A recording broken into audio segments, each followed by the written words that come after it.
안녕하세요. 케니입니다. 오늘 수업 계획을 말씀을 드릴까 합니다. 지난 시간에 아이가 많이 피곤해 했었기 때문에 제가 원래 가르치려고 했던 거랑은 약간은 다르게 요런 것들을 했죠. 이제 의문사, 즉 말하자면 육하원칙에 맞게 문장을 뽑아내는 연습을 했고, 거기에 따른 이제 질문이나 거기에 따른 대답들을 어떻게 할 것인지, 그리고 어떤 구조로 문제, 영어는 그렇습니다. 문제 속에 답이 다 있어요. 그래서 그걸 반복하는 연습을 해야 돼요. 이걸 안 하면은 나중에 말이 뜬다고 할까? 좀 하는 말이 그렇게 되는 게 있어요. 그래서 언어 시험을 이제 어학 시험을 보러 가면은 컴퓨터 앞에 앉아서 이런 질문이 나오면은 이 질문에 대답을 해야 되는 거거든요. 근데 그렇게 되면은 What time did you sleep yesterday? 이거는 이제 그냥 단답형이잖아요. 그럼 몇 시에라고 얘기하면 되는 거잖아요. 내지는 이제 What time이 빠지고 Did you sleep yesterday면은 당신 어제 잤습니까? 이렇게 물어보는 건데 그럼 Yes, I slept 이게 답인 거예요. 그냥. 그리고 What time이면은 I slept what time 이렇게 가는 거고, 이게 정형적인 대답을 먼저 배우고 나서 그 다음에 기교를 배워야 되는 거예요. 베이직은 갖추고 베이스는 갖추고 가야 되는 겁니다. 근데 그거를 지금 다지는 중에 있고, 그 다음에 이제 이거를 육하원칙을 넘어가서 이제 이걸 의문사 절로 만들 수 있네 없네 이런 부분까지 가는 건데, 전 시간에 좀 피곤해서 텐션 높여서 이런 것들을 좀 빨리빨리 돌려봤던 시간으로 기억하고 있습니다. 오늘 같은 경우에는 수동태를 조금 더 밀어줄 만한 여지가 생긴 게, 오늘 무슨 일이 있었죠. 어제 이제 학교에서 좀 혼나서 그거를 문장으로 만들고 싶다라는 생각이 들어왔어요. 그건 물이 들어온 겁니다. 그럼 노를 저어줘야죠. 그래서 우리가 생각보다 하는 많은 것들이 수동태 문장으로 사실은 사용하고 있다라는 거 보여주면서, 제가 볼 때는 오늘 최대한의 효율을 내려면은 이거 두 개예요. 저번에 했던 거 있죠. 1번 문제에 대한 정형적인 답.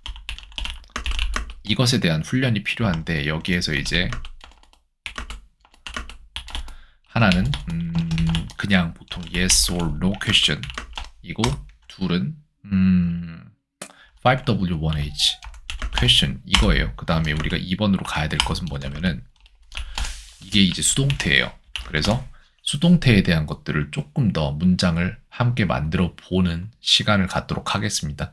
수동태 질문에 대답을 하는 거는 굉장히 어려워요. 수동태를 설명해 봐라 내지는 수동태를 문장을 만들어 봐라 하면 그건 차라리 쉬운데, 제가 수동태로 질문을 하는 순간에 수업 자체가 영어로 진행되기 때문에 제가 무슨 말을 하는지 뇌에서 프로세싱이 안 돼요. 지금 그 근육 자체가 없는 상태이기 때문에. 근데 그거를 어느 정도 대답해낼 수 있도록 숙제 편성을 하는 쪽까지 오늘 수업을 진행을 할 수 있을 것 같아요.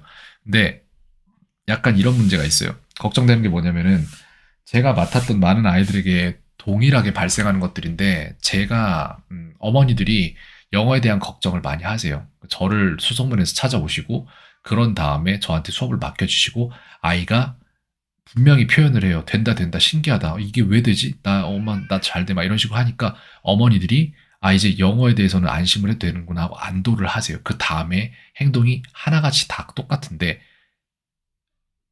영어에 대한 부담이 주니까 그 부담이 준 만큼의 공간에 다른 수업을 넣어요. 그러면 무슨 일이 생기냐면은 아이가 꽉 차 있던, 그러니까 이렇게 꽉 차 있었어요. 이렇게 꽉 차 있던 걱정을 제가 이만큼으로 줄였단 말이에요. 근데 중요한 거는 여기에 우리 눈에는 보이지 않는 이 점, 요 공백만큼이 중요한 거예요. 이만큼의 유휴 공간이 있기 때문에 아이들이 여유를 갖고 뭔가를 해나갈 생각이 드는 건데, 근데 이거를 갖다가 다시 다른 수업으로 채우잖아요. 1111 이런 식으로 다른 수업으로. 그러면 문제는 유휴 공간이 이제 없잖아요. 그러면 제가 만들어놨던 그 스페이스조차도 남용이 아니라 그러니까 잘못 사용하게 돼서 아이는 제 수업에서도 효율을 뽑아낼 수가 없게 돼요. 그래서 이런 부분이 혹시라도 발생할 수 있으니까 그 부분에 대해서는 제가 미리 말씀을 드려야 될 것 같아요. 그렇게 해서 저는 가르쳐주고 싶은 게 많고 아이가 분명히 이해할 수 있는 것들, 섭취할 수 있는 것들이 있는데, 문제는 다른 데서 너무 많이 먹고 와서 이미 배가 이만큼 불러버린 상태로 제 수업에 오면은 졸려서 수업을 들을 수조차 없는 상황이 발생을 하거든요. 그래서 사람이 뭔가를 배우려면은 분명히 여유란 게 필요하다라고 말씀을 드리고 싶어요. 학습은 생존이 아니잖아요. 학습은 어떻게 보면은 생존 이후의 문제이기 때문에 막 사는 게 너무 각박하고 힘들어지면 학습할 생각을 안 할걸요, 아마. 아마 그럴 거예요, 인간 본능적으로. 그래서 요 부분에 대해서 조금 말씀을 드리고 싶었어요. 아이가 너무 힘들어한다면은 분명히 힘들어하지 않을 만한 공간을 어느 정도 확보를 해 주는 게 맞습니다. 네. 제 생각을 약간 담아 봤네요, 끝쪽에는. 네, 오늘 수업 계획 말씀 이렇게 드리고 있고요.